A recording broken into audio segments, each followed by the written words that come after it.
Let's go. Welcome to the SoulFam Podcast, where we expand your personal universe.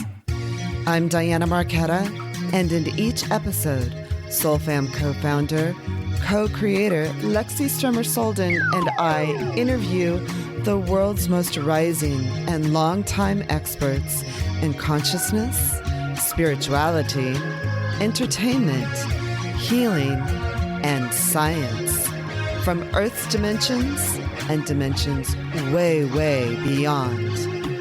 On the SoulFam Podcast, our frequencies are high and your heart chakras will open as these powerful voices of today share cutting-edge research, profound experiences, and valuable knowledge for your world in this out-of-this-world, thought-provoking, envelope-pushing interviews that could only take place right here on the SoulFam Podcast.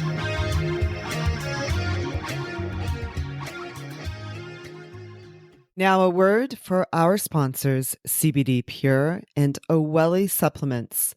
Both companies have gratefully offered a 15% discount with the SoulFam Podcast, coupon code SoulFam, and free shipping. Lexi and I have been working with these companies the last couple of weeks, trying a couple of products, and we both have had some great experiences. Do you want to talk about the CBD Pure, your experience with that? They have a CBD Pure muscle and joint lotion, which is made with non-GMO hemp grown without herbicides or pesticides or other dangerous chemicals. I had a couple of bumps and bruises from an accident and some ongoing neck pain from another accident.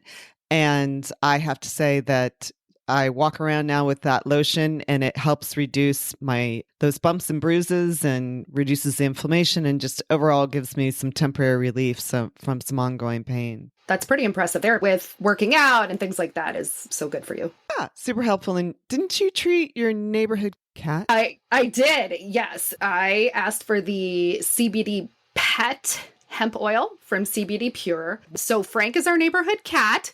He is not neutered. And I have a kitten who is not spayed. So unfortunately, Frank cannot come in. But we still feed Frank. We're building him an outdoor shelter. He's a wonderful cat, but he looks like he's got some arthritis. But I can tell after some of those nights being out in this rainy weather, he's not feeling as springy. So I did give him some of the CBD hemp oil. It's just half a little dropper and I put it on a plate. He took the hemp oil and then he laid down in his little makeshift blanket nap area and took a nap. So that's so sweet. Yeah. So Frank, I know. What a great cat. I know. Frank is a great cat. So yeah, thank you CBD Pure for your CBD pet hemp oil helping poor arthritic Frank take a nap. He really needed the rest. And then the other thing that we both have been trying is the Owelli supplements. Yes. Ladies, I have UTIs off and on. Yeah. They have a UTD product for UTI symptoms. Usually I buy several different kinds of supplements for that. And this has everything in one pill. I just feel much more at comfort. So my comfort level seems to have improved from that. Hope that makes sense. It's a little too much information. It totally makes sense. Is that supplement like preventative? Kind of feels preventative. It feels like it's helping certain aspects of like my system be elevated and it helps fight bacteria. Yeah. And Nice. did you try something yourself? I tried the Owelli Neuro Brain and Focus formula supplement, supposed to help with healthy brain function, focus and alertness. It's supposed to enhance memory retention. I don't know if anyone knows this, but I have ADHD. I have massive amounts of ADHD.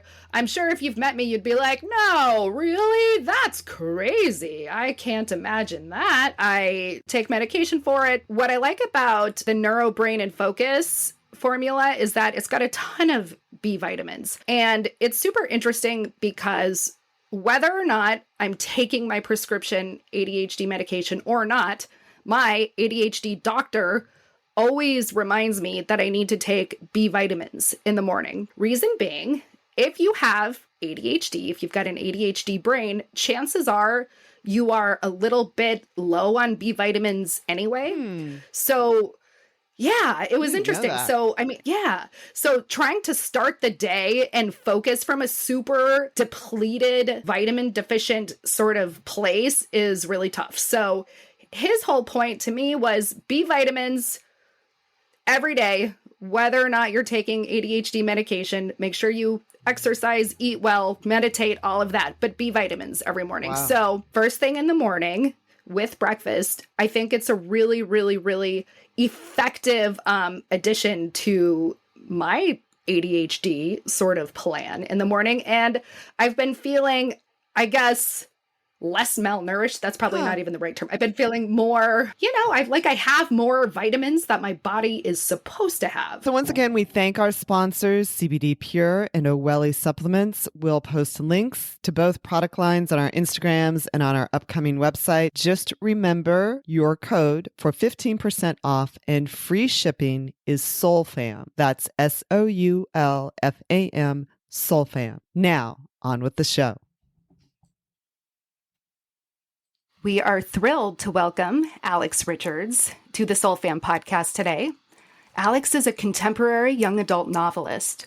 Her book, Accidental, a unique look at the tragic aftermath of gun violence, was named one of the Kirkus Reviews Best Books of 2020, as well as a 2021 Best Children's Book of the Year by Bank Street College of Education, and received star reviews from both School Library Journal and Kirkus Reviews.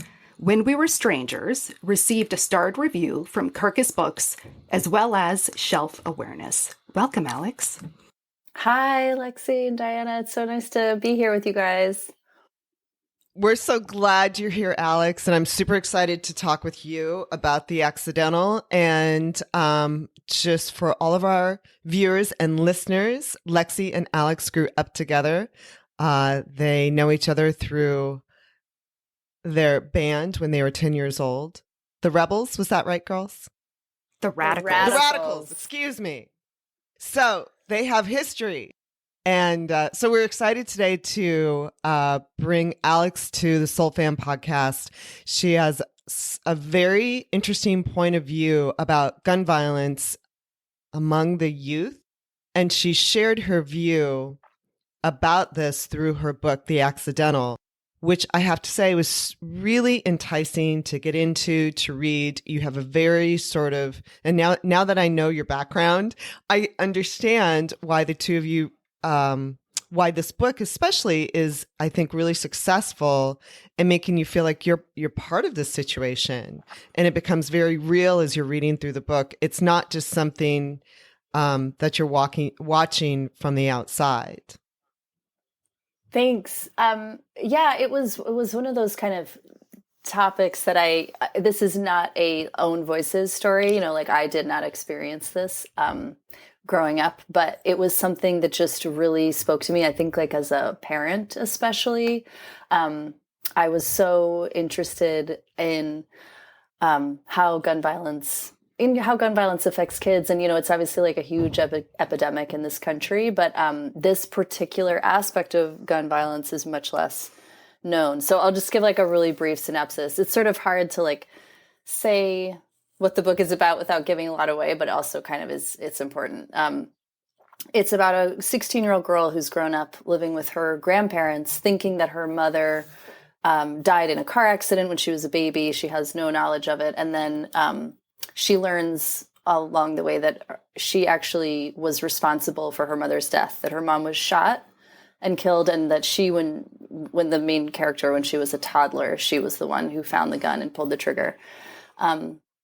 And it's a completely like based on, like, there are a lot of news stories. This, if you actually start to look into it and Google this, it's in the news every week, almost like there's just constantly one after another stories like this that are always happening. And I really started to wonder what happens to these kids? Because a lot of them, they're news stories that the children are so young, so they don't obviously like are protective of the children and don't say their names or anything. And so then there are no follow-up stories. And I was just wondered, like, what happens to these kids? Are they raised knowing what they did? Do they remember the act of it? Or is there any possible chance that they maybe were so young that they didn't fully understand the permanence of death, or that it was not a toy gun, and that they could possibly be raised to forget, which just got me into this whole, thinking about memories and what we're able to, reinforced memories versus forgetting things. So, and we all have kids, and, my kids, certainly there's plenty of memories that I'm like, remember this thing that happened? And they're like, nope, don't remember that at all. So, I just wanted to explore this and explore a different aspect of gun violence, which I think is very underlooked in this country. This is categorized. Is this YA or a children's book? It won a children's book award. So it won the children's book, but it's like for the teen category. It's definitely for written the teens. For teens, I would say probably like 13 or 14 plus. Because it's, there's nothing like graphic about gun violence in it, but it's, it's like, I think I really wanted to write it from a teen perspective because, teens, well, for starters, like, teens are such activists these days, especially like they're, if something's going to change, if something's going to happen, it's going to be the teenage generation that are actually really like fighting for, taking action and initiative. And so I wanted to use this as like maybe an opportunity to like just gives like the tools to maybe something else to be fighting for. Because gun violence is so huge, but when you think of gun violence, I think like the initial kind of thought is school shootings or, and mass shootings, which are obviously horrible. And that is like, beyond an enormous issue that needs to be tackled. But like, when I started doing research into this, guns, there are like 4.6 million kids in this country that live in a home with an unsecured, unlocked gun. And even statistics, like when I started writing the book, gun violence was the third leading cause of death for children. And now, 3 years later, it's the number one leading cause of death for children, which is just, horrible and bananas. Can you repeat that? Can you repeat that statistic? The leading cause of death, when I started writing this book, gun violence was the number 3 leading cause of death for children in this country. And in the past 3 years since I wrote the book, it is now the number 1 cause of death. And like there are just so many people that live in homes with unlocked guns, and they don't teach their kids about gun safety. And it's just, when you start reading the news stories of how these tragic accidents happened, it's like, boy, found a gun underneath the car, like underneath the back seat of the car, and pulled it out to see what it was and shot his mother while she was driving. Like kids were searching for Easter candy and they found the gun and he shot his friend. Like it was on top of the dollhouse. It was under the bed. It was on top of the fridge. Like it's really like horrific when you think about it, and how easy it is for kids to get their hands on guns. And so I think I really just wanted to make this something that could add to the gun safety and gun control conversation, because we think about it in such a different way. Like when I wrote this book and I was sort of telling people about it, the amount of people that were like, whoa, does that happen? Kids actually get their hands on a gun and shoot somebody? That can't be. And it's also such an American problem. Like, people in other countries are like, wow, yeah, that's so horrible. But, we don't have those types of problems. But we here in America, that is definitely a problem that we have. Because they don't have guns. Mm-hmm. Yeah, I mean, gun control, I think, is like much better. I mean, like in any statistic, no matter what category you're looking at about gun violence, America is always like off the charts with, or being number 1 with all of it. So in the book, I'm just curious, did you also do a lot of research about teenage trauma and how, or excuse me, childhood trauma potentially, and recessed memories or repressed memories, so to speak, or repressed trauma? Yeah, I did. And I read a lot of articles, and there are a lot of studies that show that that memory can be repressed. Like, like with any of us, the more you think about something, the more you remember it. And the more you're reminded about something, the more likely that memory is to become reinforced. So my whole kind of concept for this book was that this girl is raised by her grandparents, and they make a pact, when she's about 2.5 when she shoots and kills her mother. So the grandparents make a pact. We are not going to tell her about it. We're going to say it was a car accident. We're going to raise her. So she's raised kind of living this bubble of, sadness because she knows that her mother died, but not knowing what happened. And then I really wanted this character to make a lot of mistakes along the way, to really try and grapple with what she did, the feelings of like isolation and alienation and just guilt, like masses of guilt and shock that she felt. I wanted her to experience all that stuff kind of on her own and make it be messy and real. But toward the end of the book is when she starts seeing a therapist and realizes that you can't do this alone, and like that she does need tools from somebody, like she needs a community to help her get through this, and realize that like there are ways to help sort of process your trauma and grief, and it's maybe not something you'll ever fully get over, but yeah, like that she needs to work, to really actively work to try and heal from this. Yeah, your lead character is Johanna, right? Yeah. Joanna. So Jo, she actually tries to push everyone away, her best friends. She, like you said, she's so riddled with guilt. She tries to push everyone away just as a preventative measure. Like, you don't want anything to do with me. I know everybody hates me. Stay away from me. And you can sort of see how that defensive instinct is probably not only common to teenagers, but adults when something like that happens. And, it was pretty exciting within the very sad, tragic context of the story to see Joanna fall in love, to see Joanna start healing by not only seeing a therapist at the end, but by sort of finding her voice through activism and getting no's and having to fight for her project.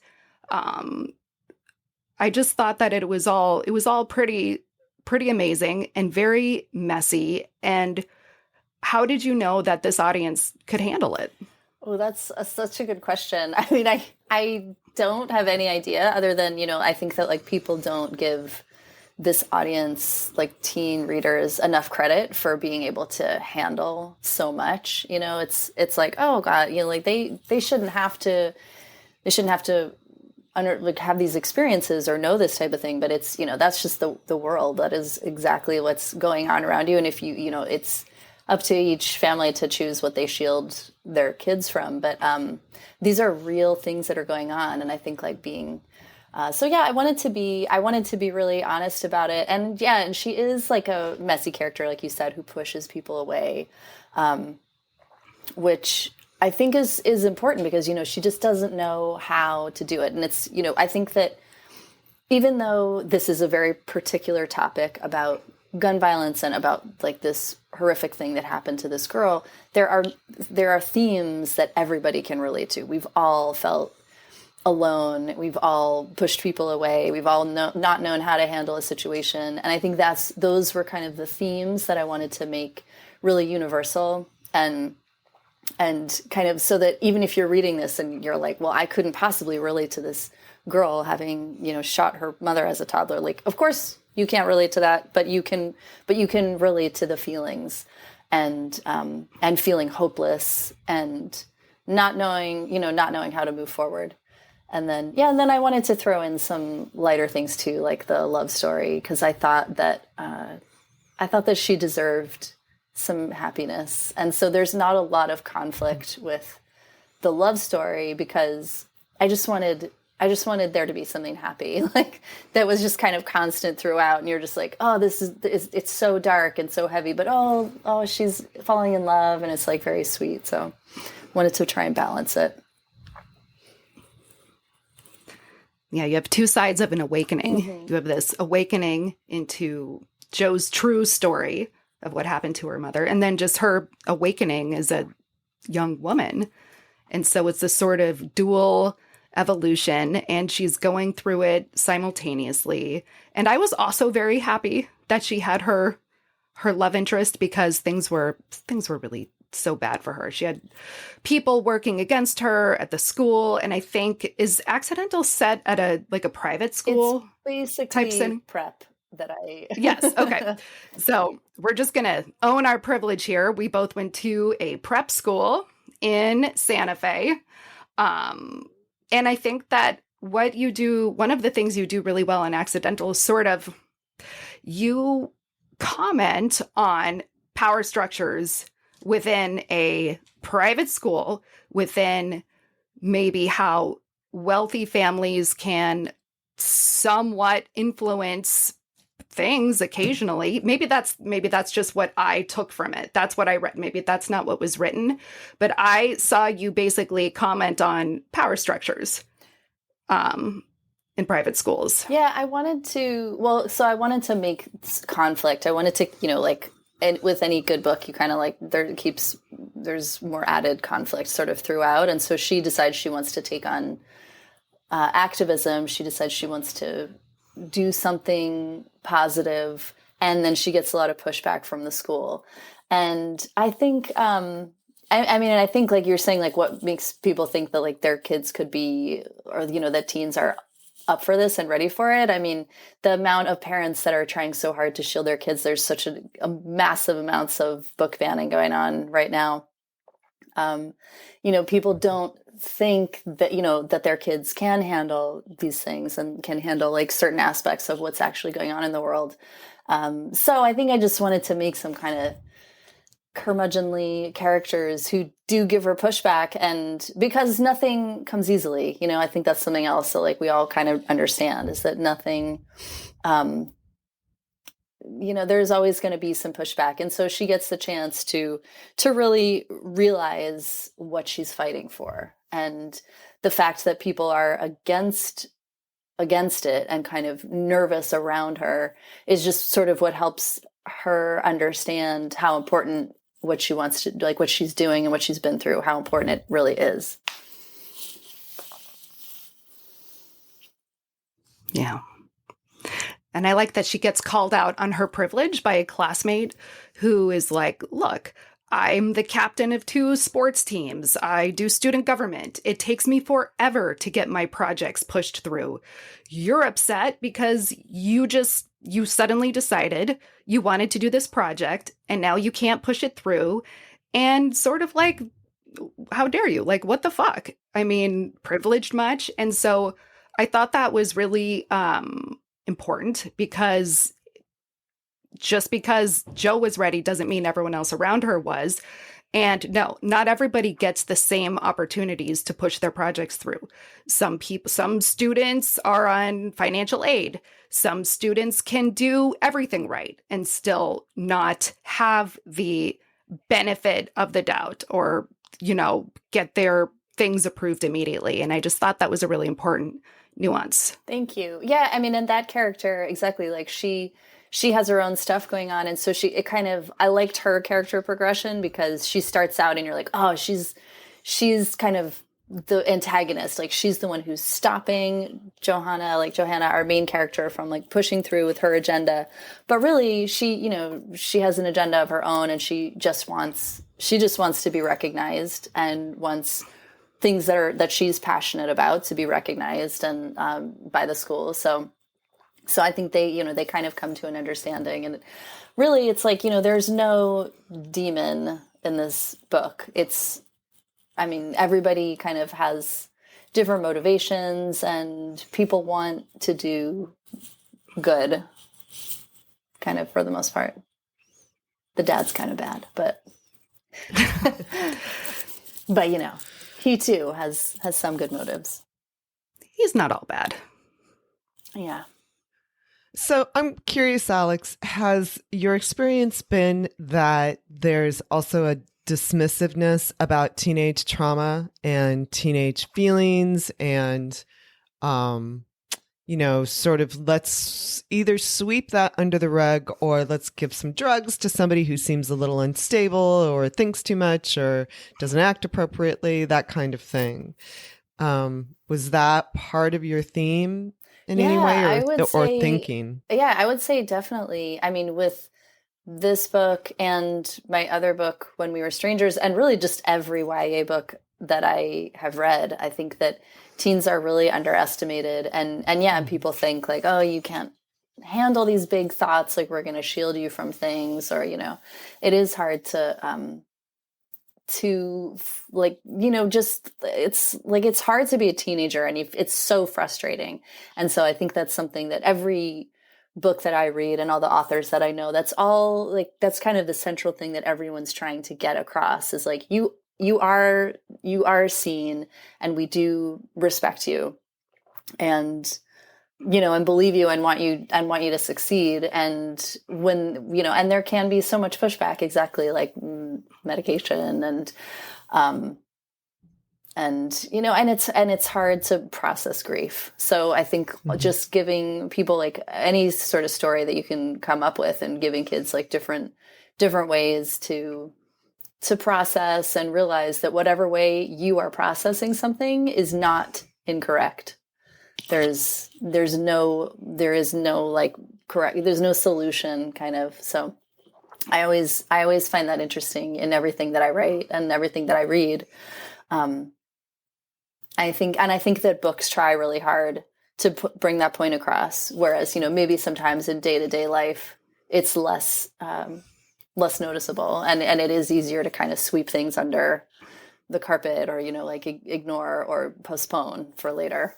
Yeah, I think for the SoulFam podcast, I mean, one of the things, of course, we focus on is spirituality and consciousness and all sorts of healing. And I think for me personally, one of the reasons we sort of went down this rabbit hole is because I saw a lot of younger girls feeling a lot of different things and either not being able to process them, or sort of diving into depression because it wasn't something that either parents or teachers or the community understood how to deal with, nor did they really want to deal with. Mm-hmm. So in reading your book, it was refreshing to see that it felt like these girls sort of got, Joanna got the opportunity sort of to, there's a light that shined upon her, whether it's fiction or nonfiction or whatever, that this is real stuff, and you really, it's better to deal with it now,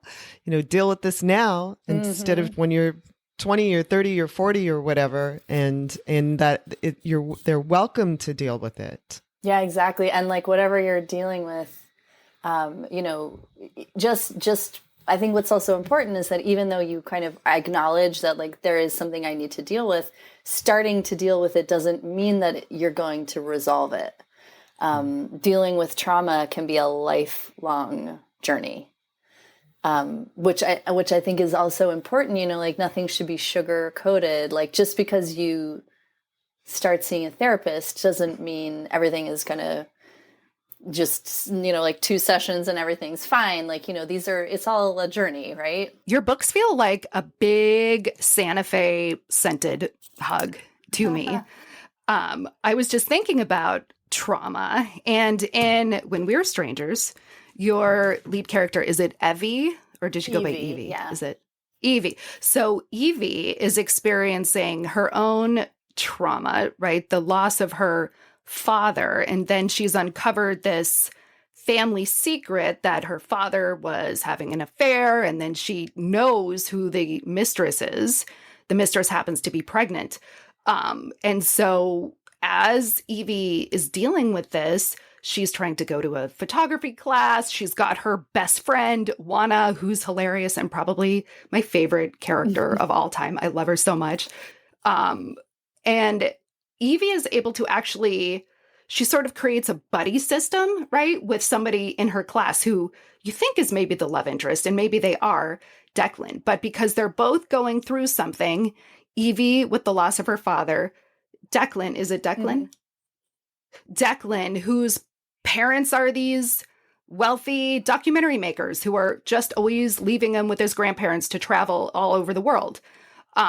Because he's got this sense of abandonment, they create this buddy system. And I think within the buddy system of Declan and Evie, and then the friendship of Juana and Evie, there's so much, I think, like emotional safety and comfort and sort of teenage innocence. You know, they're eating Doritos in the car. They're going through their top fives of everything. Did you make a conscious effort to sort of keep a lot of those teenage interactions innocent or safe? I think, well, that was such a nice description. Thanks, Lex. I think that similarly to Accidental, like I just, like there's a trauma, that's like a main trauma that they're going through. And I really wanted to make it relatable. And the easiest way for me to make things relatable is to incorporate like a really strong friend base and kind of lighten things up in that way. So I wanted, because I wanted them to have some light moments and also to find connection. And, so that's it, like when she kind of meets Declan and stuff, there's a little bit of chemistry and sparring between them. But also, it's like they're both going through something and you just never know where you're going to find your people. And I think that's something that I find the most important about any book is like finding your people in the most unexpected places. One thing my editor said when I was writing When We Were Strangers was that how much her photography class reminded her of, what's it called? My Girl, the movie with Macaulay Culkin.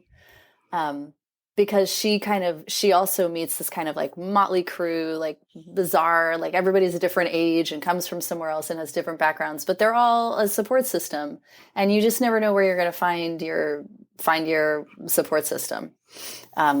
Which is, I think, what I was like really going for, because she makes some bad decisions in When We Were Strangers. She kind of uses her photography to start sort of lightly stalking her father's pregnant mistress.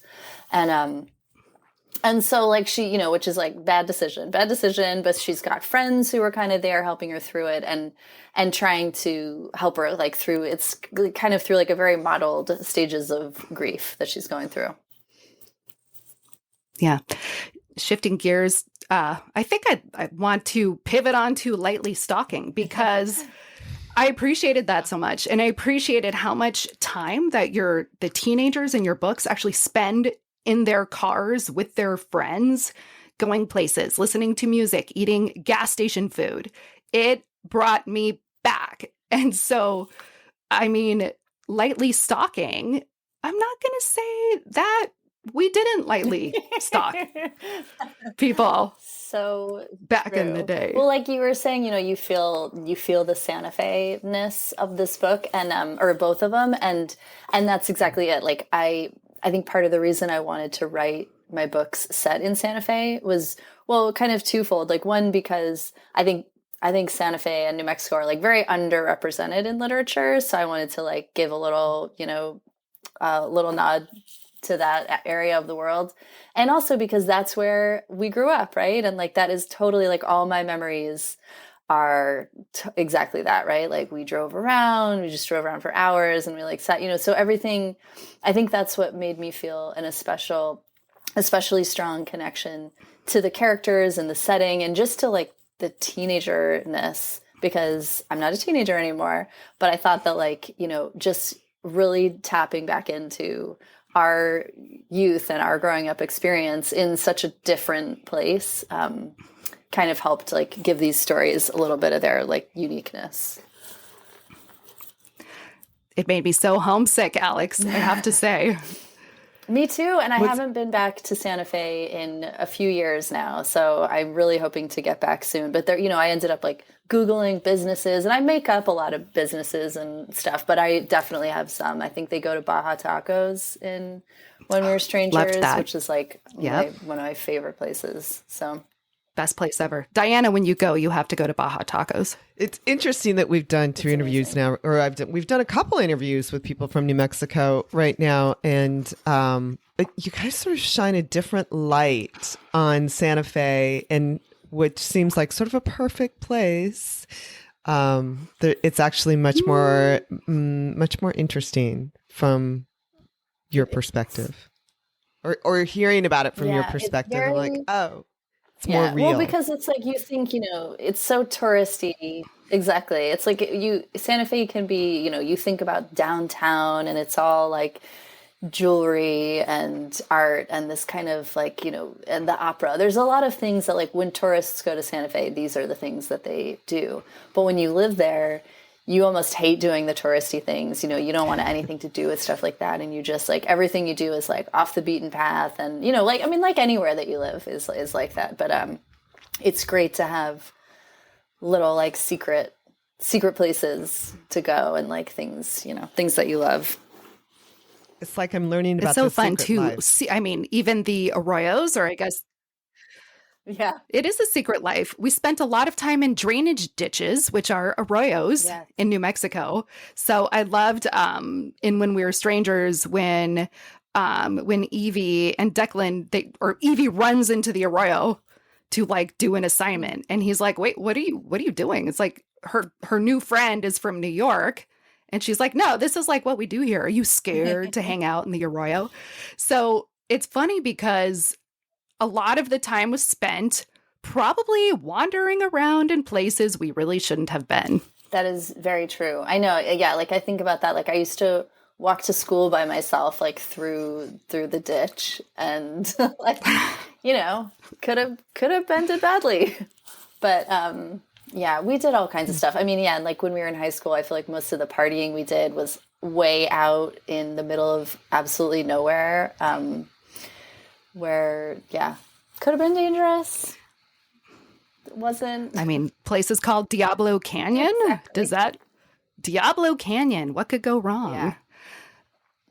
But it's interesting, Diana. I think it's that in Santa Fe, if you grew up there, there's a certain, people tolerate a certain level of weirdness. So it was just we were very much exposed to that when we were growing up. We had friends whose moms were psychic. One of our favorite cafes we used to go to in high school, remember Oasis? It was owned by a purported witch. So for us, that's really normal. So when you talk to someone from Santa Fe, usually they just kind of, they don't really react to anything that seems fringe or weird, because for some reason, that's sort of like what the city attracts. Yeah, exactly. And that's why people kind of love it, is because you can get such a wide variety. There's just, like new age. I mean, and we were both kind of in that circle, and also just like our parents were, like our moms were like into kind of hokier things. But your family was way more creative than mine. I mean, my parents were lawyers. Like I was the weird psychic black sheep, and they were like the going to work lawyers. You come from a super, super creative, I want to say glamorous in this bohemian kind of way. You come from a really creative family. Do you want to talk about your family, how it was growing up with like a author mom and an actor dad? Yeah, well, so both of my parents are authors, and my mom wrote several books. They're kind of like romance novels, but like really like powerful women characters. And my dad also wrote like historical novels, and now he's also an actor, like a local actor in Santa Fe, and he did movie reviews and cartoons. And so, it's a very, very creative arts oriented family. So yeah, sometimes people ask me like, oh, how did your parents feel about like you wanting to become a writer? Like, was there a lot of pushback? Like, oh no, like you got to do something that's gonna like be more stable. But my parents have always been completely supportive of me being a writer. And I feel like I've been working on writing novels since I was like 10 years old. In fact, Lexi, maybe you remember this. You have. Yes. You and Shannon and I wrote a series. Well, we didn't write it. We came up with the idea and we were each going to write like a different book in the series. So it was like kids at like a ski resort or something. And we were like each going to, anyway, every time we had a sleepover, we kind of would like brainstorm these meetings about our different books. And then I think, then we would go and watch a movie and we would get distracted and we never ended up finishing the novels.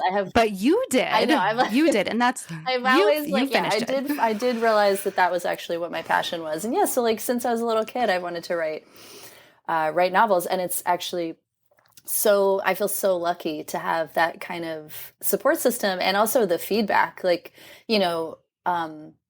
a lot of times, like if I'm working on a book and I show my parents, like obviously they're very supportive, but also can be critical, and I really respect their critical eye because they're both published authors and they have a lot of experience and a lot of knowledge in this. So, when they tell me that like a plot point isn't working, like it's really, really useful, and there's like a lot that I can do to work on. So it's amazing. My parents are very creative, and they still do a lot of writing and all kinds of different creative projects.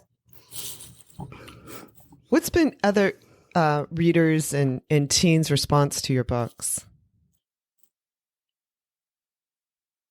What kind of feedback have you gotten? Good. Like I have gotten, the feedback that I do get is all very positive. That's not true. I'd say for the most part, it's very positive. I think people really, a lot of people say like that they cried a lot reading my books but they felt really, but it's like you feel hopeful, and they felt very relatable to the story and just to the kind of message that was coming across. And I've gotten some really good reviews. So like I know that the book has been well received in that sense, but then kind of sadly, like the both Accidental came out in June or July of 2020. So it was just a really rotten time to have a book published. So, bookstores were all closed. A lot of people didn't have the bandwidth to be reading during that time. And if they did, they wanted to read something, A, by an author that they were familiar with, B, something maybe that was like lighter.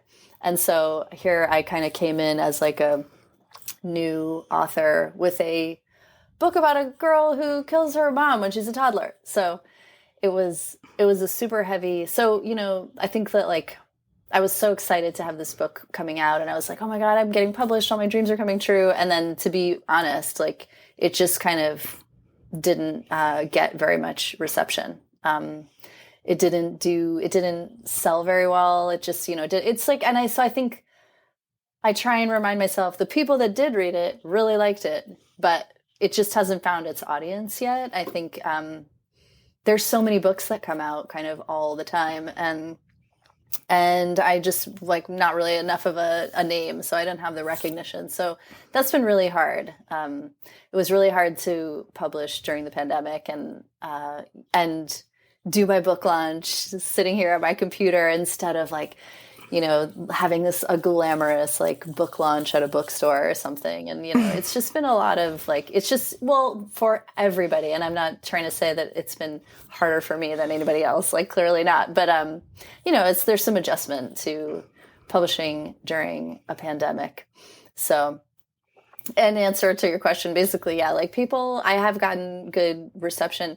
Some of the negative feedback is something that I've encountered with all of my author friends. Like people say, oh, I didn't like the main character. She was too stubborn. Or like, I didn't like that she alienated all of her friends.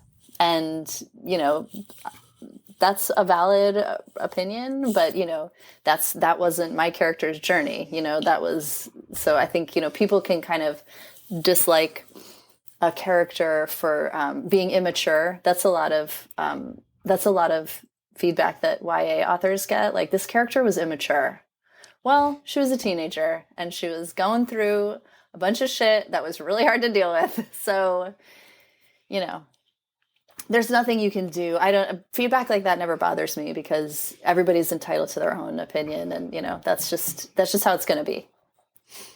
It's interesting. I mean, the fact that you were able, I mean, I was just going to say, you got published, Alex. You don't have, you know, an idea graveyard. Maybe you do. We all have an idea graveyard, but you made it through, and it is a lot harder to publish these days. I did work for a book agent almost 20 years ago. It makes me sound really old, but it's true.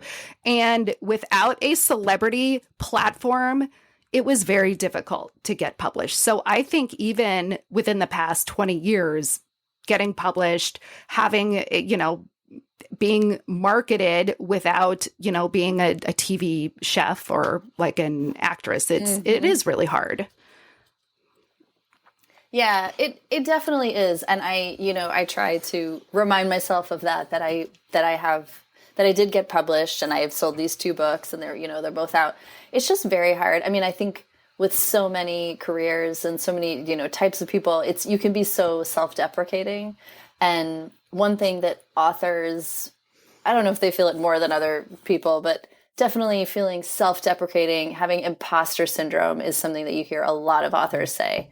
I shouldn't be here. Like, I know I sold my book, but it doesn't make sense. I shouldn't, this like shouldn't be happening. Like, it's not, you know, I think people like you, it's so easy to think so little of yourself. And I definitely fall into that category. So, you know, so I'm like, and yeah, like, oh, I published these books. That's so amazing. But they didn't do very well. So there's always like, there's always a way to think badly about yourself, but you know, you got to try and see the silver lining. I did get published and it was awesome. And I'm very, very excited and very grateful. And I love the cover art for my books is so beautiful. And just the fact that I can hold them in my hand and I can see the dedication page and I can just, you know, it's amazing. And I was very lucky to have sold both of these books in a 2-book deal because I have 2 children. So I was able to dedicate 1 book to each child. Fairness when you're a parent is very important. So the audience just hasn't found you yet. It's just a matter of time. So that's how I feel. I also feel like in Accidental, especially, you kind of give teenagers the permission to deal with things and to be themselves and to, you know, the journey's not easy no matter what age you are, but you know, you're doing well. Like, get on it, get in the journey and deal with things. It's kind of a refreshing look at dealing with trauma and grief and, you know, a bigger understanding of things. Thank you. I mean, exactly. There's no right way to like kind of face anything. And I think that's all. I really appreciate you saying that because I think that's like all you can hope for with a book is just to give people kind of like just feel like they have the space to feel however you want to feel and be messy and sad and happy. And there's no right way. When I was writing When We Were Strangers, I had like a critique partner who had a friend who had just lost her husband. So she read my book and had a lot of really great insight about, you know, grief is messy. There's, you know, like it doesn't have to be a certain way. So it's really helpful to to have shown my books like in the early stages to different people because you always get amazing feedback. Sometimes you use it and sometimes you don't, but like being able to share your ideas with people and kind of just put little bits of everyone else's knowledge all together felt really lucky to have been able to do that. Alex, how do you find time to write? You are a mom, and I'm just thinking about my day with my working part-time schedule and all the things that need to happen. For me to actually write something, I feel like I would need like 5 hours in a vacuum of no distraction. Honestly, like how do you how do you do it? Do you have mom brain where you're doing the mom things, and then writer brain where you're writing? Do you switch back and forth throughout the day, or how do you get it all done? Oh my God. I mean, yeah, it is so hard. I think it depends for me, it depends on where I am in the project that I'm working on. Like the book I'm working on now, I think like I sort of, once I reach a point that I'm super into it, it's like any moment that I can steal, like I'll pull my phone out on the subway and just like quickly jot down some notes if something comes to mind, even if, I pick my kids up from school. But, yeah, it's hard. Like my day definitely ends at 3:00 when I have to go start, picking my kids up from school and everything. And then if I'm feeling motivated, I'll open my computer again as I'm like getting into bed. And sometimes if it's really like flowing, I'll work until like 2 a.m. Or I'll just, be like, you know what, sleep would be better for me right now. But I think it's like I'm both people all the time, right? I feel like most of us. How about both of you? Because I'm always open to this conversation and looking for advice on how to get it all done. I think it's impossible. Just do it. I think it's impossible. I mean, I can't believe how much Lexi does. Seriously, like I'm always like just slammed by how much Lexi does and how she juggles so many things. And I mean, I was a single mom for a long time. My son's in college now, but it's just a lot. It's all right. And you have to prioritize. Right. Prioritize. Yeah. And Alex, you are a Gemini, right? So that probably helps with being two people at once. That's true. And I will say, I mean, my moon is in Gemini, so maybe that's how I do it. Maybe so. All the multitasking. You mentioned the project you're working on now. Can you tell us anything about it? Are you at a point where you can share anything, or do you want to? On a first draft, so it's like I can't really say too much. Although I'll give you a secret Easter egg, Lexi. That see if you can figure this out. It's very heavily based on something I was obsessed with when we were in 6th grade. So you just think about that, and I'll tell you later. Is it the Babysitters Club? Close. But anyway, but I'm working, so Accidental and When We Were Strangers are both very heavy. They're contemporary, character-driven YA novels, and especially after slogging through the past 3 years of this pandemic and everything kind of changing, I was like, you know what? I really need to write something happier. I think some of my favorite scenes to write have always been the romance and the friend groups and just the dialogue with the friends and everything. Those are the scenes that always fly off the page for me. So I'm writing a romantic comedy, still in the teen zone. They're still going to the private school that I've invented that is basically based on the school that we both went to for a little while.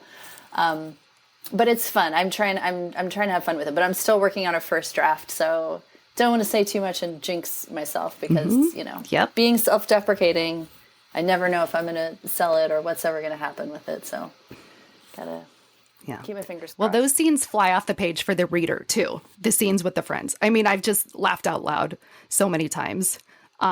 Especially when, let's see here, what was it? Evie's best friend, Juana, she somehow hijacks Evie's phone, and Juana's trying to set Evie up on a park date with her crush. And it's just the most hilarious scene because I can see it happening. And so, not that it's not vital to use your platform to say something important, but I think that you deserve to write something happy and fun. And the fact that it's the same school tells me that this is based in Santa Fe once again. Hopefully. I think I'm sold on, I mean, unless somebody's like, could you stop? Like, you can write another book, but please stop setting in Santa Fe. I'm just going to keep doing it because everything is so familiar. Like the fictional places that I've made up, like the cafe, every book I write, they all go to this cafe that doesn't actually exist, but it's sort of like it's a bit like Galisteo News, kind of. So, there's just little things that I love. I just love setting stuff in Santa Fe. It makes me feel just, yeah, like I said before, it just brings me like right into it. And, yeah, and I'm having fun. I'm just having a lot of fun writing only the fun scenes without having to like cry a bucket writing the really hard stuff, which maybe I'll get back into that down the road, but it's nice to take a break. Do you have advice to young authors I'm really or excited. budding authors? I mean, probably the same stuff that everybody else would say, but like read everything in your genre, outside of your genre, and just keep doing it. Never stop trying, because you just don't know when luck is gonna strike. And also I think make as many other writer friends as you can. Writing can be so isolating, because you're not, I mean, for me at least, like I'm just writing, I'm by myself. It's all really, it can be really lonely. And also when you don't have people to show your work to, you're like, is this good? I don't know, because nobody else is looking at it. So being able to get like a critique partner or, a writer's group, especially people that are writing the same type of work that you're doing, it just makes such a difference. People can give you ideas, and they can also just, there's plenty of times in my writers group where I've just like burst into tears, and everybody understands. We're all, sometimes you're high, sometimes you're low, but we all like really support each other and understand each other. So I would definitely say no matter where you are in your writing journey, having a support system is really, really important.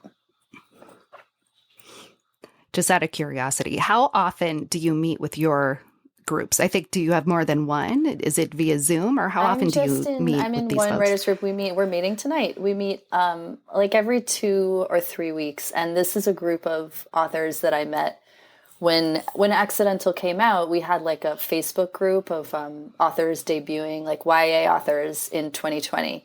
And I met just so many amazing people. Like their books are incredible. And like, so we sort of, certain people, as you're writing in this, kind of commenting in the Facebook group, you'd sort of realize that you had a stronger connection with one person and another person. And so we kind of met offline, and we decided like, hey, we should just start like exchanging pages and kind of starting. So sometimes we're all at really different places at this point. We all had books come out in 2020, but sometimes, some people will be submitting pages. Other people are like, I have writer's block. I don't have anything to submit, but we can all still have, hours long conversations just about writing and what's inspiring us and what's holding us back. And, yeah, it's really important. And I'm really grateful to have met these creative ladies.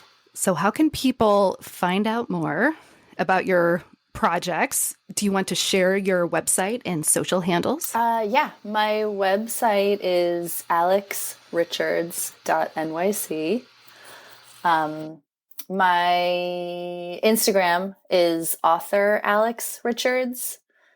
Whatever, you know how to spell author, Alex Richards. And the only other platform that I have is TikTok, which is embarrassing, but it's also really fun. And that one, my TikTok is AlexGirlNYC. I think I would say the only other advice that I have for authors is like, pick your social platforms and stick with them. Don't spread yourself too thin. Like I was doing Twitter for a long time, and I just really did not enjoy being on Twitter. And I know not very many people are on Twitter anymore anyway, but like, just pick one or two. If you really love posting pictures, then just do Instagram. Like you don't have to be on TikTok and embarrassing yourself, like doing a song and dance, but you can. But just pick what feels right to you. And because if you join every platform, then it can be, you just spread yourself too thin. So yeah, for me, it's Instagram and occasionally TikTok. Your TikToks are really cute, by the way. Thanks. I love them. Yeah. They're fantastic. That's what I like about TikTok is you can just be really silly. And, sometimes I promote my books, and sometimes you just kind of promote being a writer and kind of reading other books and stuff, but it can be fun. And then Instagram is very beautiful. It's like, I just want to buy every book. Your TikToks are funny. They're kind of refreshing too, I have to say. I'm like, oh, good. I'm not the only one who feels this way. Good. I think that's right. It's like, it's nice. You kind of are like, oh, I'm not alone. I think that's just with any of this stuff, right? Just feeling like we're not alone. I think that's a beautiful way to wrap things up. Right? Just to remember that we're not alone. Thank you for joining us for this episode of the SoulFam Podcast. Be sure to tune into every episode where we dive into a different rabbit hole of the known and unknown to empower you in conscious living and exploration of the greater universe. We hope you leave each episode with a little stardust in your hair and inspiration in your heart. With love from your Soul Fam.